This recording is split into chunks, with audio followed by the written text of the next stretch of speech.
अब beauty corner में आप पाएंगे home decor and artifacts, god idols, wall piece, metal art and wall clocks, flower pots and artificial flower plants, latest collection of crockery, stylish range of bars, toys section, baking items, hamper articles, fully air conditioned showroom, lift facility के साथ Ved arena, first floor near Digambar Jain Mandir, Balaghat. शहर में सरेखा ROB के बाद वारासिवनी और लालबर्रा से जुड़ाव बनाने वाले वैनगंगा नदी के पहले रेलवे क्रॉसिंग पर निर्मित किए गए आरओबी को लेकर कई तरह के सवाल उठाए जा रहे हैं। 200 मीटर फुटपाथ नहीं होने और कम चौड़ा होने के साथ ही राजा भोज नामकरण पर भी चर्चाएं तेज हैं।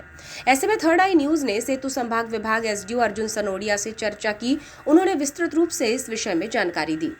श्री सनोडिया ने बताया कि शहर में यातायात का दबाव था और स्वीकृति के बाद गर्रा रेलवे ओवरब्रिज को लेकर काम काफी दिनों तक प्रभावित हुआ। लगभग 1.5 वर्ष की अवधि की देरी होने के बावजूद भी तीव्र गति से काम किया गया और ब्रिज को प्रारंभ किया गया है।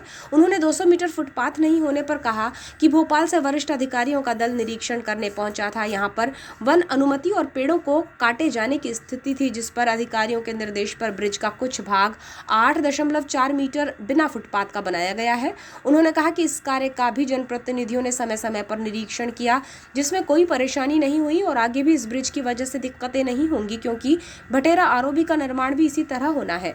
ब्रिज के नामकरण को लेकर एसडीओ सनोडिया ने बताया कि शासकीय स्तर पर हमारे द्वारा आमंत्रण पत्र में कोई नाम नहीं लिखा गया है। ये तो नगरपालिका और जनप्रतिनिधियों द्वारा तय किया गया है, इसमें विभाग की कोई भी भूमिका नहीं है। उन्होंने कहा कि राजा भोज रेलवे ओवरब्रिज शिलालेख पर भी दर्ज नहीं है। ऐसे में यह राजनीतिक मसला है, विभागीय नहीं। आरओबी पर विद्युत व्यवस्था को लेकर उन्होंने बताया कि एस्टीमेट कम दर्ज किया गया था, जिसे रिवाइज करके टेंडर किया गया है। ठेकेदार भी पहुंच चुका है। जल्द ही विद्युत व्यवस्था को लेकर तेजी से काम किया जाएगा। यहाँ पर जगह उपलब्ध थी, कोई जगह उपलब्ध थी, हमने 12 मीटर चौड़ा बनाया हुआ है।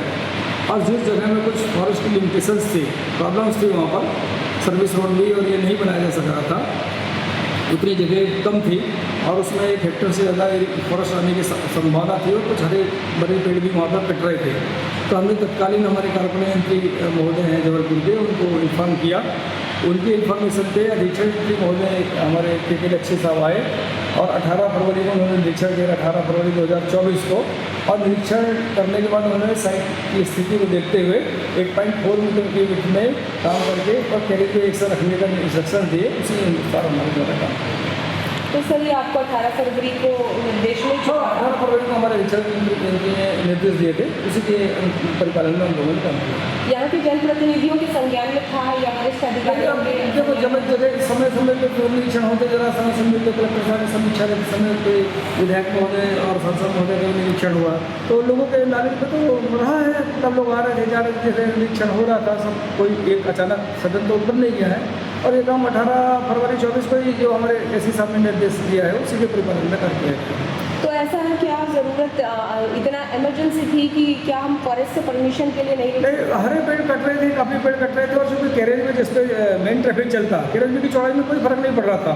तो ऐसे मतलब होते बहुत सी जगह में हमारे 8.4 मीटर के लंबे ब्रिज रहते हैं। उदाहरण के तौर पर अभी बटेरा का हमारा ब्रिज बन रहा है 8.4 मीटर में, 1300 मीटर लंबा बन रहा है। तो 200 मीटर चलने में से ऐसी कोई दिक्कत नहीं हो रही है। तो चूँकि वहाँ 2-3 रोड भी है, डेंजर रोड भी है, शंकर घाट की तरफ भी रोड जाती है, तो ऐसा कोई ज़रूरत नहीं है। तो हमने जो ट्रैफिक के लिए 8.4 मीटर ओवरऑल और 7.5 मीटर का कैरेज वे एक साथ रखा हुआ है, तो हमारे ऐसी साथ निर्देशन करिए। भ्रष्टाचार के भी आरोप वरिष्ठ तो किसी भी आरोप लगाना तो आसान बात है। हम तो किसी भी तरह की कोई भी जांच कराने के लिए तैयार है, जांच कराने की दिक्कत नहीं है। विद्युत का काम सर बचा है, कब तक? विद्युत का काम के लिए टेंडर हो चुका है। विद्युत का काम मेरा नहीं है, विद्युत का काम जो है ईडीएम के द्वारा किया जाता है। वो राशि उन्होंने पहले एस्टीमेट कम दिया था, तो वो राशि कलेक्टर साहब के निर्देशन में रिवाइज कर दी गई। उसका टेंडर भी लग गया, उनका साइट कॉन्ट्रैक्टर भी आ चुका है और बड़ी जल्दी वो ईडीएम के द्वारा ये काम किया जाएगा। जहाँ तक उसके नामकरण की बात है, नामकरण का विवाद, तो हमने कोई नामकरण नहीं किया है। हमारे द्वारा तो केवल ब्रिज है, DK 9 पे ब्रिज का काम है। नामकरण लोकल एजेंसी जो है, लोकल नगरपालिका इनके द्वारा किया गया है, तो उससे हमारा कोई लेना देना नहीं है।